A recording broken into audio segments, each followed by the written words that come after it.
Now, Lexus, what are you doing? What's going on here, Lexus? They discontinued the Lexus LS, of course, this year. The last year of the Lexus LS. Very sad to see the big luxury sedan LS leave this world, and they're replacing it. I'm not joking here. This is not a joke. It's not April right now. It's nothing like that. They actually consider replacing the beautiful sedan, the LS, with a six-wheel minivan. So that is what we're looking at in this video. Like, what is going on?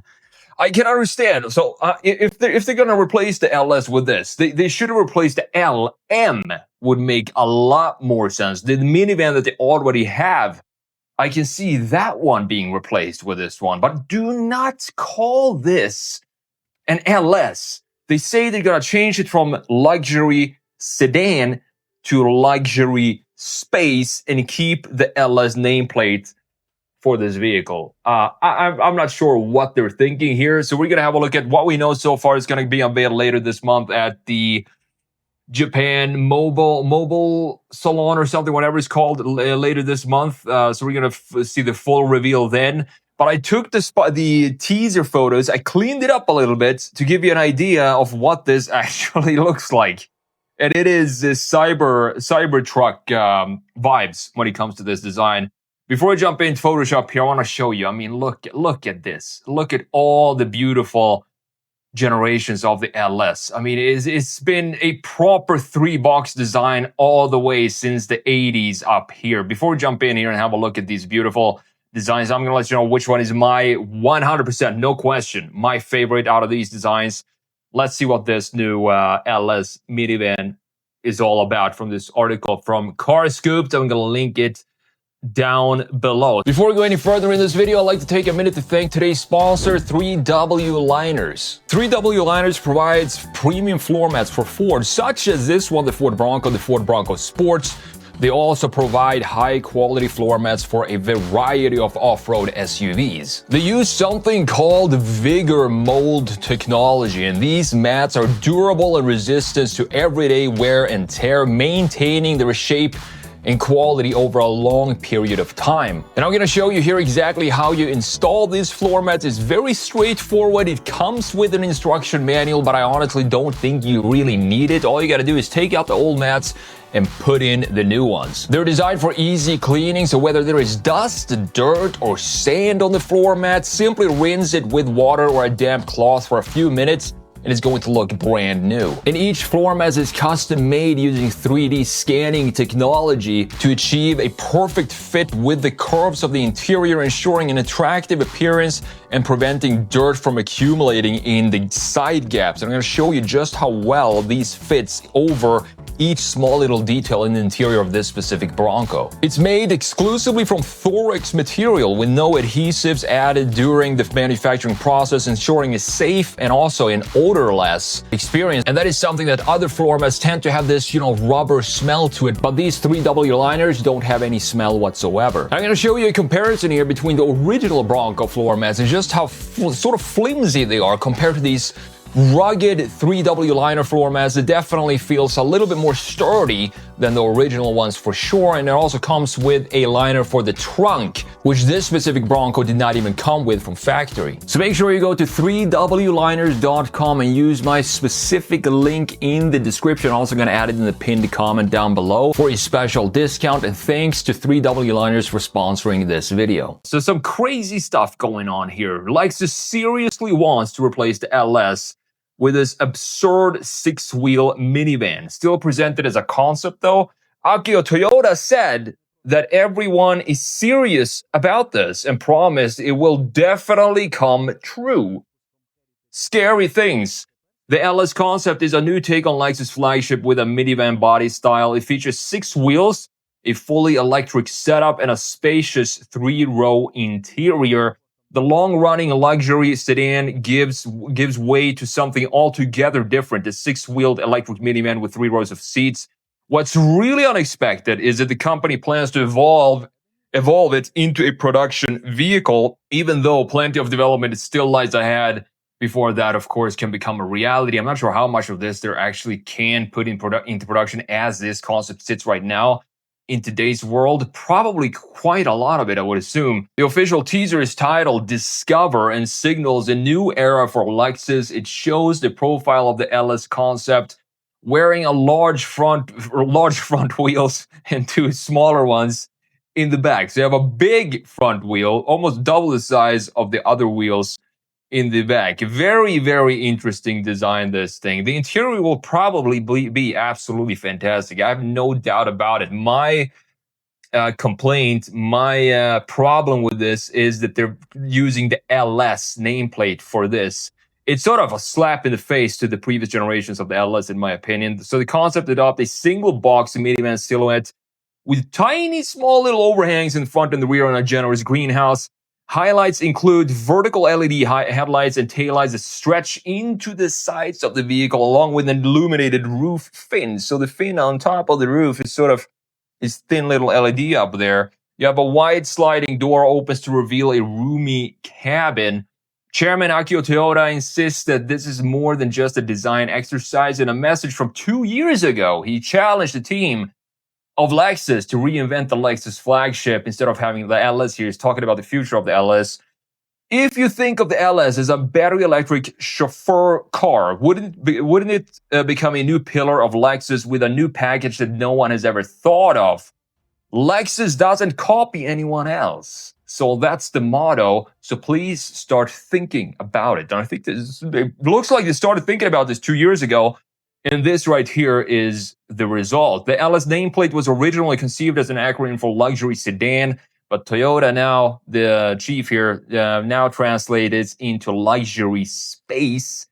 I'm sure it will definitely come true, he says. The challenges of the team currently involve achieving the trademark quietness and ride comfort expected from a Lexus. I do believe it's kind of hard to make that work in a big space. It's almost a room on wheels. You need to insulate everything. You can't have any squeaks and rattles because of all the room that you have. When you have a smaller car, it's a little bit easier to do that. And also, I don't know, maybe that's why they have 6 wheels on this, to make it smooth on the roads. I'm not sure. While also making the vehicle practical for the road. When asked if the 6 wheels meant it's a 6-wheel drive system, Toyota's head of design simply replied, "Maybe. We have to wait and see." That's the reply we get. So Toyota wants the brand to demolish the spindle grille for a while, saying it has no potential for development. We've seen the spindle grille in Lexus for a very long time now. And designers now are exploring ways to assimilate the spindle through the entire body. And I think that sounds pretty interesting. How will they incorporate this front end design, the key element that we see from Lexus for the last 5 years or so? How will they incorporate that into the entire surface of the body? Very, very interesting idea for sure. The Lexus LS concept will be fully unveiled at the Japan Mobility Show later this month. The current LS is expected to end production next year, not this year. I was wrong about that, with Lexus confirming its departure from the US market. Very sad news there. So the only other 6-wheeled vehicle Toyota has built in the past is the Lunar Cruiser, which is designed to be driven on the moon. There, I can understand why it would have 6 wheels. The terrain is kind of rough. You want to have a box and you want to have a proper drivetrain underneath, obviously. So very, very interesting news from Toyota, from Lexus for sure, and the boss Toyota here, what they're experimenting with the LS. Let's jump into Photoshop here. Let's have a look at this design. Now, starting with the original LS up top. When this came out in the 80s, people were laughing at this. We had BMW 7 Series, Mercedes S-Class dominating this market in luxury big sedans like this. They said, Toyota, are you kidding me? They're going to come out and try to compete with BMW, Mercedes. And guess what? Everyone was blown away by the quality of this vehicle. That is what I love about the Japanese culture in general. They don't shout about it too much. They just hide in the background, do a lot of work for many, many years. Don't make any noise about it until they're reach what they think is perfection, then they just drop the bomb on everybody. And that was the LS back in the 80s when this came out. Beautiful 3-box design from the very start. You have a box here, and of course the front box in this area. Beautiful proportions. Coming in to, I do believe this is probably mid-90s, 94 or something like that. We still have the same styling as we had in the original, but you can see that it got a lot more fluid now, or the key features, the bumpers and the door handles and stuff like this. The side mirror got a little better integration, and everything got a little smoother in this case. The bumper specifically in the front end and the rear still looks very much like the 80s design, but in a much more modern way. And then we come into 2004, and this is my favorite LS of all time. The LS 430 from 2004. This design still has the soul and the characteristics, proportions of the original 80s. But it still, to this day, look very, very modern, with the graphics being integrated nicely, a little softer corners all around in this design. And we have, of course, still the 3-box design being intact here, looking absolutely beautiful. And when you think about it, I mean, the early 2000s, I'm pretty sure that was the golden era for car design, because we had this, the LS 430, we had the E39 5 Series, the E38 7 Series, E46 when it comes to the BMWs. We had the facelifted Mercedes R129, the W140 as well, S-Class with the Bruno Sacco design. I mean, that era was just phenomenal. The Porsche 911 993 as well of that era, the air-cooled Porsche. That, to me, is the golden era of car design, or cars in general. We had enough technology. I want to stop the technology right there. Maybe have a screen with Apple CarPlay. I mean, that's the only thing I would ask for. But when it comes to the connection you had with the vehicles of that era, after the mid, like 2003, everything started to become too computerized. And I was never really a big fan of that. It seems to have gone downhill ever since that. And that is why I think that was the peak right there, 2001, when it comes to car design. So moving on here, I probably skipped a generation or two of these LSs, but then you got the next generation. We got a lot smoother. Now we're starting to get into this subtle origami design, but still look at the shoulder line of this design. Straight shoulder line wrapping from the corner of the headlight into the corner of the taillight right here, with some beautiful rounded proportions, but still keeping this 3-box design intact. Even though I was never really a fan of this specific generation, I thought this looked too much like a big Toyota Camry or something like that. It didn't have this specialness that I wanted to see in the LS like we had in 2004. We had this boss feel in the proportions. I don't know what it is that lacking in this generation. Personally, it's just not my favorite. Then coming into the last generation right here, there is one generation in between this that I didn't put in here. But looking at this, here we clearly have the fluidness that we have in Lexus up until just last year when they dropped the ES, which completely ruined everything that was beautiful about Lexus design language. It's still intact for the LS today, which is beautiful to see this origami design. A lot of curvatures, a lot of lines all over this vehicle, looking stunning. And unfortunately, I do think this design language is going away. We can see it right here with this new LS as well. Everything's becoming like product designy.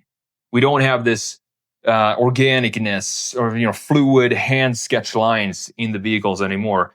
Then let's see. We come into the next generation LS, and here we have it. Boom! This is it right here. This is a photo from the video, the teaser video. I cleaned this design up a little bit to show you what this could potentially look like. And I do think I came pretty close here. Just taking the elements that I can see in the teaser.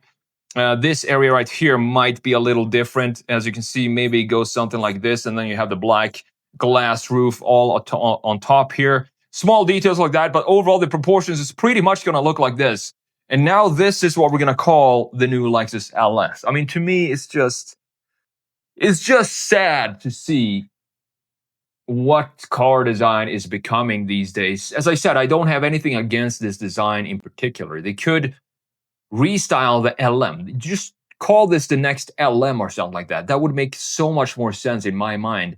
But having this long, beautiful history from the early 1980s and how important of a model the LS was for Lexus is such an iconic model that, to me, it should always keep these, 3-box proportions. If we don't keep that, then we should call it something completely different and let the LS nameplate nameplates go to rest.